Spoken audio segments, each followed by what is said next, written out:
இன்றைய எபிசோடுக்கான ப்ரொமோ என்ன அப்படின்றத பார்க்கலாம்.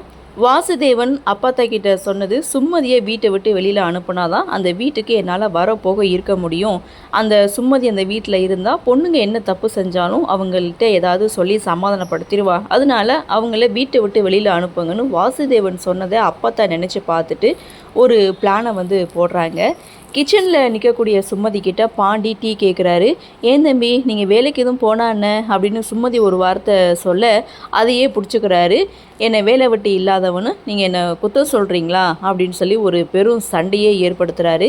இப்போது இதுக்கப்புறம் என்ன பண்ணணும் அப்படின்னு அப்பத்தா கிட்ட பாண்டியும் தேவியும் கேட்க, ஒன்று இந்த வீட்டில் நீங்கள் இருக்கணும், இல்லைனா நான் இருக்கணும்னு பெட்டி படிக்கையெல்லாம் கட்டுங்கன்னு அப்பத்தா ஒரு ஐடியா கொடுக்க, அதே மாதிரி இவங்க வீட்டை விட்டு போகிறேன்னு நின்றுட்டுருக்காங்க. அப்போ சும்மதி கையில் பேக்கோட வீட்டை விட்டு கிளம்பிட்டாங்க. இங்கே நடக்கிறதெல்லாம் பார்த்துட்டு மீனாட்சியும் தேன்மொழியும் ரொம்பவே வருத்தப்படுறாங்க. ஆக மொத்தம் சும்மதி வீட்டை விட்டு வெளியில் போகிறாங்க அப்படின்றதான் இந்த ப்ரோமோ. சரி, பார்க்கலாம் அடுத்து என்ன நடக்குது, என்ன மாதிரியான சுவாரஸ்யத்தோடு கதைக்கள நகர்வை கொண்டு வராங்க அப்படின்றத நம்மளும் பொறுத்திருந்து பார்க்கலாம். இந்த ப்ரோமோ பற்றின உங்களுடைய கருத்தை வழக்கம் போல் கமெண்ட் செக்ஷனில் பதிவு பண்ணுங்கள். இந்த வீடியோ உங்களுக்கு பிடிச்சிருந்தா லைக் பண்ணுங்கள், ஷேர் பண்ணுங்கள், மறக்காமல் நம்ம சேனலை சப்ஸ்கிரைப் பண்ணிக்கிறீங்கன்னு சொல்லி இந்த வீடியோவிலேருந்து விடைபெறுகிறேன். நன்றி, வணக்கம்.